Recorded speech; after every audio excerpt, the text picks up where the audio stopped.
So আজকে তোমাদের এসে গেছে মোস্ট অ্যাওয়েটেড নোটিফিকেশন। সো সব কিছুই ঠিক আছে।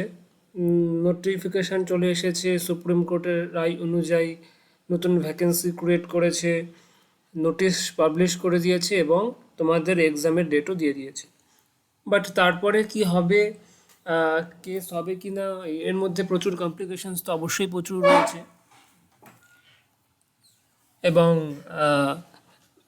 কতটা সাকসেসফুলি এই রিক্রুটটা করতে পারবে অবশ্যই ডাউট রয়েছে। বাট আমাদের প্রিপারেশনটা তো চালিয়ে যেতে হবে। যেখানেই অপরচুনিটি দেখা গেছে আমাদের সেই জায়গাটাই ধরতে হবে। তো আগে আমরা ভালো মতো পড়ে নেব যে এই নোটিফিকেশনের মধ্যে কি আছে। তো প্রথম কথা, এটা একটা খুব ভালো সাইন যে নোটিফিকেশনটা শুধুমাত্র 2016 প্যানেলের জন্য নয়। এই ভ্যাকেন্সিতে, এই রিক্রুটমেন্টে সবাই, মানে ইনক্লুডিং নতুন এবং পুরনো সবাই এই এসএসসিতে বসতে পারবে। যদিও এখন এসএসসি বোর্ডটা আর নেই, এখন এসএলএসটি হয়ে গেছে। অ্যান্ড আরও ভালো নিউজ এটা যে শুধুমাত্র যারা এসএসসির জন্য প্রিপারেশন নিচ্ছ তাদের জন্য এই ভিডিওটা নয়। যারা আপার প্রাইমারি ডিএড করে রেখেছো কিন্তু এক্সাম হচ্ছে না, টেট হচ্ছে না, যাদের এই সেটা ছিল, তো তাদের জন্য একটা ভালো সাইন। কারণ এখানে আপার প্রাইমারিরও একটা সাইন দিয়েছে এবং একটা গাইডলাইন পেশ করেছে, আমি দেখাবো। কিন্তু তার আগে আমাকে ভালো মতো দেখতে হবে যে এখানে কী কী বলেছে। তো এটা একদম the West Bengal central school service commission. Okay, দেখো এখানে দেওয়া আছে class 9-10 secondary and assistant teacher. পোস্টটার নাম হচ্ছে assistant teacher for class 9-10 secondary এবং ক্লাস 11-12 যেটাকে বলা হচ্ছে হায়ার সেকেন্ডারি। ওকে, কোথায়? In government aided, government sponsored secondary and higher secondary school. Okay, তো যেই জিনিসগুলো ইম্পর্টেন্ট, গোটা নোটিশটা তোমাদের পড়তে লাগবে না, তাহলে আমার দেখানোর কি মানে থাকলো। আর যেটা আমাদের জন্য ইম্পর্টেন্ট যে এই লাইনটা দেখো, West Bengal board of secondary education under the West Bengal school service commission selection for appointment to the post assistant teacher for upper primary level of classes except work education and physical education class 9-10 and class 11-12। তার মানে এই নোটিশটা কিন্তু শুধুমাত্র 9-10-11-12 নয়, এখানে আপার প্রাইমারিও included. শুধুমাত্র work education এবং ফিজিক্যাল এডুকেশনের যে বিষয়টা থাকে সেটা বাদ দিয়ে। যদিও আমার মনে হয় না কেউ এটার জন্য এখন প্রিপারেশন নিচ্ছে যে আমি ওয়ার্ক এডুকেশন সেক্টরে এখন জয়েন করব, সেরকমটা নয়। বাট বাকি সবাই কিন্তু এই ফ্যাকাল্টির জন্য অ্যাপ্লিকেবল। তো যে গাইডলাইনটা দিয়েছে সেই গাইডলাইনটা ভালো মতো পড়া যায়। Any citizen of India only may apply for the post of teachers, assistant teacher class 9-10 and assistant teacher for 11-12 in government aided sponsored secondary and higher secondary school. মানে ইন্ডিয়ান নাগরিক হলেই হবে, আরও কিছু ক্রাইটেরিয়া রয়েছে। Eligible candidates with the minimum qualification laid down in the rules 2025 may apply online only through the official website of the West Bengal School Service Commission। তো এখানে website দেওয়া আছে, তো এই ওয়েবসাইট দিয়ে আমরা অ্যাপ্লাই করতে পারবো।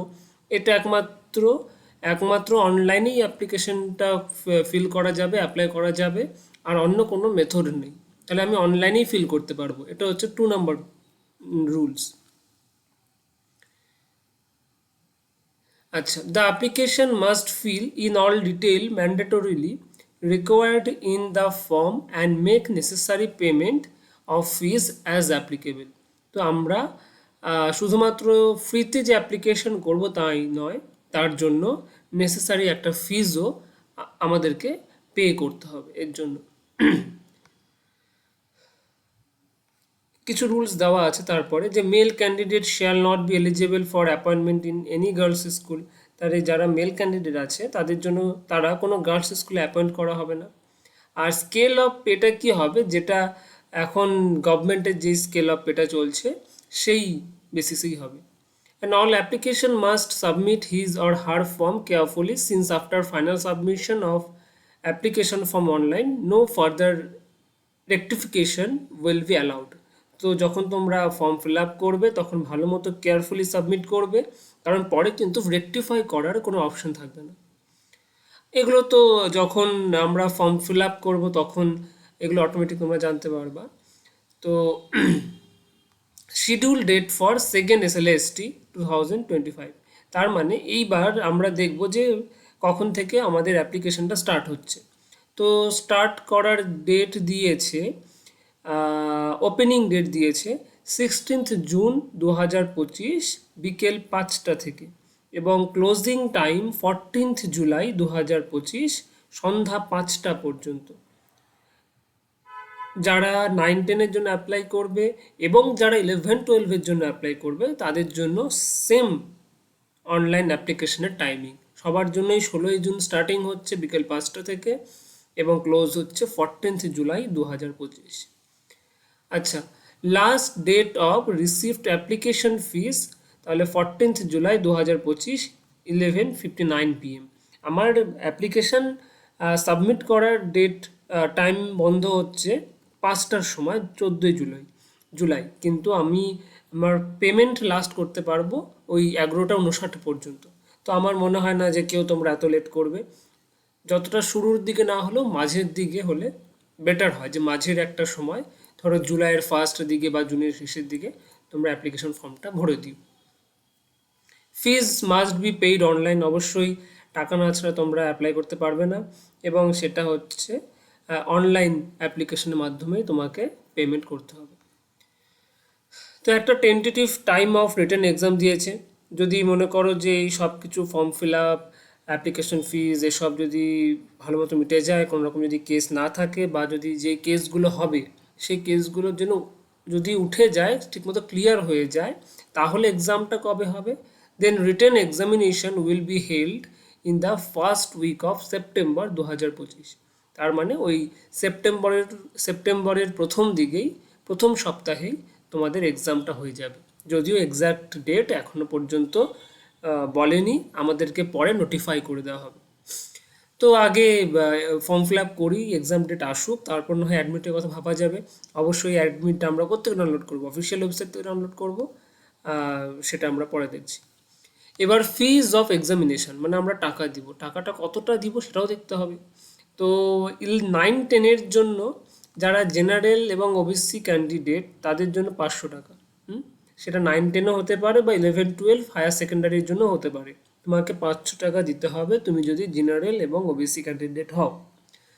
আর SC ST বা PH ক্যান্ডিডেট হলে পারে তোমাদের জন্য 200 করে। ওকে, তো এখানে দেখো কিছু দেওয়া আছে। Question paper will be set English and Bengali, মানে বাংলা আর এবং ইংলিশে কোশ্চেন পেপার দেওয়া হবে। ঠিক আছে, এখানে আর বিশেষ কিছু বলার নেই। তোমরা যখন পরীক্ষা এক্সাম আসবে তখন তোমরা আস্তে আস্তে জেনে যাবে কিভাবে কি হবে। প্যানেল ট্যানেল ডিসকাশন আমাদের বিষয় না, সেটা যাদের চিন্তার বিষয় তারা চিন্তা করবে। আমাদেরকে যেটা জানতে হবে যে each panel and waiting list shall remain valid for 1 year from the date of first counselling. যখন কাউন্সেলিং হবে, মানে পরীক্ষা হয়ে গেছে, কেস উঠে গেছে, পরীক্ষা হয়ে গেছে, তুমি কোয়ালিফাই করে গেছো, কোনো কেস নেই, কোনো চাপ নেই এখন রাজ্যে, এখন সব ঠিকঠাক চলছে, যেটা খুবই রেয়ার কন্ডিশন। যদি এই রেয়ার কন্ডিশনটা হয় তাহলে এই 1 বছর ভ্যালিড থাকবে এই কাউন্সেলিংয়ের, সেটা তো অনেক দূরের কথা। তো ভ্যাকেন্সি, পজিশন বা ইন্ডিকেটিভ এগুলো সবগুলো পরে রিলিজ করা হবে। আচ্ছা, এইবার হচ্ছে আমাদের আসল যে ক্রাইটেরিয়া কি, কোয়ালিফিকেশন কি। তো টিচার্স 9 এবং 10-এর টিচার্স, অ্যাসিস্ট্যান্ট টিচারের জন্য তোমাকে কি হতে হবে? গ্র্যাজুয়েট হতে হবে বা পোস্ট গ্র্যাজুয়েট হতে হবে, এবং মিনিমাম তোমার কাছে 50% মার্কস থাকতে হবে। তো তার যারা গ্র্যাজুয়েট করেছো, মনে করো পোস্ট গ্র্যাজুয়েট করোনি, তারা কিন্তু 9-10-এর জন্য অ্যাপ্লাই করতে পারবে, কিন্তু তোমাকে 50% থাকতে হবে, এবং তার সাথে ব্যাচেলার অফ এডুকেশন মানে বিএড থাকতে হবে। তো বিএড অনেকেরই প্রশ্ন করবা যে আমি এখন বিএড করছি, বিএড কমপ্লিট হয়নি, ফার্স্ট ইয়ার হয়েছে, সেকেন্ড ইয়ার হয়েছে। তো পরের দিকে বলে দেওয়া আছে যে এই যে ফর্ম ফিল আপ স্টার্ট হচ্ছে, এর মধ্যে যদি তোমার বিএড সম্পূর্ণ কমপ্লিট হয়ে যায় তাহলেই তুমি এই পরীক্ষাটা দিতে পারবা, আদারওয়াইজ দিতে পারবা না। পরে আছে, আমি তোমাকে দেখাচ্ছি। তো গ্র্যাজুয়েট আর পোস্ট গ্র্যাজুয়েট 50% বেশি থাকলে পারেই তুমি বুঝতে পারবে, যে কোনো একটা থাকলেই হবে। বা নতুন যে একটা সিস্টেম হয়েছে যে 4 ইয়ার ডিগ্রি, সেখানে আমরা এটাকে একসাথে এড বলছি, বিএড এবং বিএসসি এড। তো সেটা থাকলে পরেও বুঝতে পারবা, সেখানে কোনো রকম তোমার মার্কসের কোনো কাট অফ ব্যাপার নেই, 50% or 60%। তো এজ লিমিট হচ্ছে মিনিমাম তোমার 21 ইয়ার্স এবং ম্যাক্সিমাম 40 ইয়ার্স, মানে 21 বছর বয়স হলে পারে, বা তোমার বয়স যদি 40-এর কম হয়ে থাকে তাহলে অবশ্যই তুমি বুঝতে পারবা।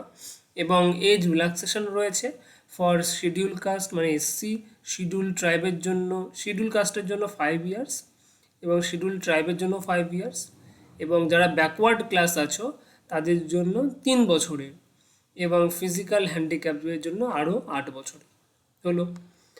আচ্ছা, রিজার্ভড ক্যান্ডিডেটস যারা আছো, মানে এসসি এসটি, তাদের জন্য 5% মার্কস রিল্যাক্সেশন দেওয়া হয়েছে। ওকে, আচ্ছা, তোমার যে এজ লিমিট 21 না 40, এটা কিভাবে আমরা ধরবো, সেটা ধরা হবে 1 জানুয়ারি 2025-এর ভিত্তিতে। 1 জানুয়ারি 2025-এ তোমার যদি 21 বছর বা তার বেশি বয়স হয়, বা 40 বছর তার কম বয়স হয়, 40 বছরের কম বয়স হয়, তাহলে তুমি এক্সামের জন্য ফর্ম ফিল আপ করতে পারবে।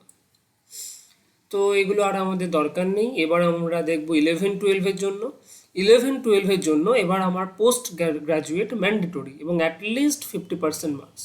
তো আমাকে পোস্ট গ্র্যাজুয়েট হতে হবে, এমএসসি অর এমএ করতে হবে, এবং অবশ্যই বিএড থাকতে হবে, অবশ্যই বিএড থাকতে হবে। Post graduate with at least 50% marks from recognized university, and BA, B.Ed, BSc, B.Ed, BSc, BSc Ed from any NCT recognized institution. তো আগের মতোই, শুধুমাত্র এখানে 11-12 করার জন্য তোমাকে পোস্ট গ্র্যাজুয়েট অবশ্যই রাখতে হবে। আচ্ছা, এখানেও এজের ব্যাপার সেম আছে, তো নতুন করে ডিসকাস করছি না, আগের মতো যা বললাম সেটাই সেম জিনিস। তোমাদের 5% রিল্যাক্সেশন দেওয়া হবে ফর রিজার্ভড ক্যান্ডিডেট, সেম আছে। ওকে, তো মিডিয়াম অফ ইনস্ট্রাকশন কি বলেছে, আ candidate willing to B selected as an assistant teacher in classes 9 and 10, classes 11-12 having Bengali or English or Hindi or Nepali or Oriya or Santali, তোমাকে এই ল্যাঙ্গুয়েজগুলো দেওয়া আছে, তুমি choose করতে পারবা।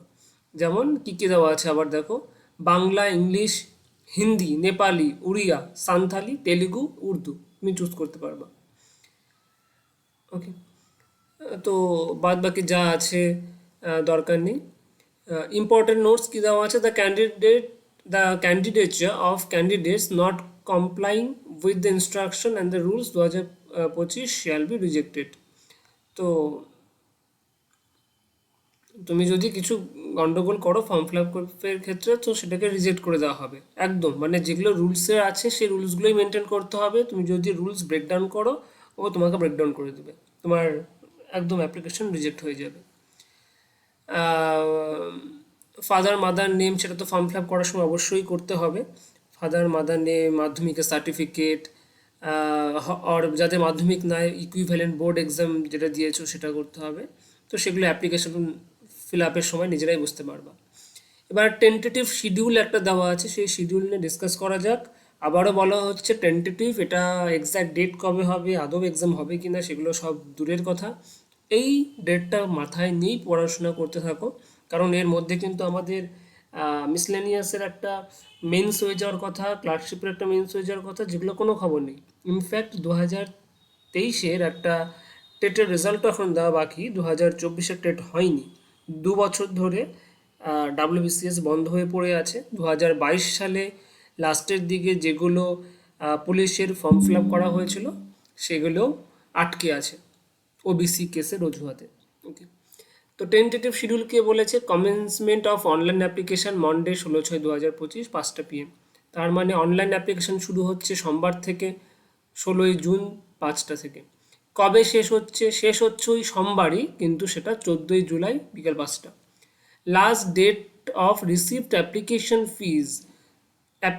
ফিজ জমা দেওয়ার লাস্ট ডেট হচ্ছে ওই দিনই 14ই জুলাই, কিন্তু টাইমটা হচ্ছে 12টা নয় 11:59 PM। Tentative date of written test মানে তোমার যে লেখা পরীক্ষাটা হবে সেটা হচ্ছে উইক অফ সেপ্টেম্বর 2025। আর রেজাল্ট পাবলিশ হবে হচ্ছে পুজোর পরপর অক্টোবর 4th উইকে। ইন্টারভিউ হবে হচ্ছে নভেম্বরের 1st and 3rd উইকে।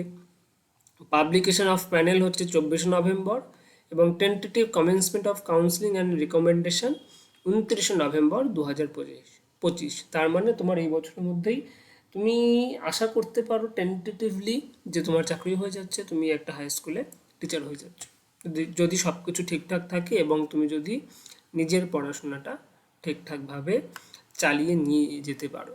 ওকে, তো একটা ইনফরমেটিভ একটা নোটিশ ছিল এটা। আশা তো অনেক কিছুই দেখানো হচ্ছে, কিন্তু এই আশার মধ্যে অনেক কিছু নিরাশা লুকিয়ে রয়েছে। যেরকমভাবে মানে জোর জবরদস্তি একটা নোটিফিকেশন জারি করানো হলো, তো কতটা ফ্রুটফুল হয় দেখা যাক। তো ভালো লাগলে অবশ্যই সাবস্ক্রাইব করো, stay connected, do it for yourself. Thank you.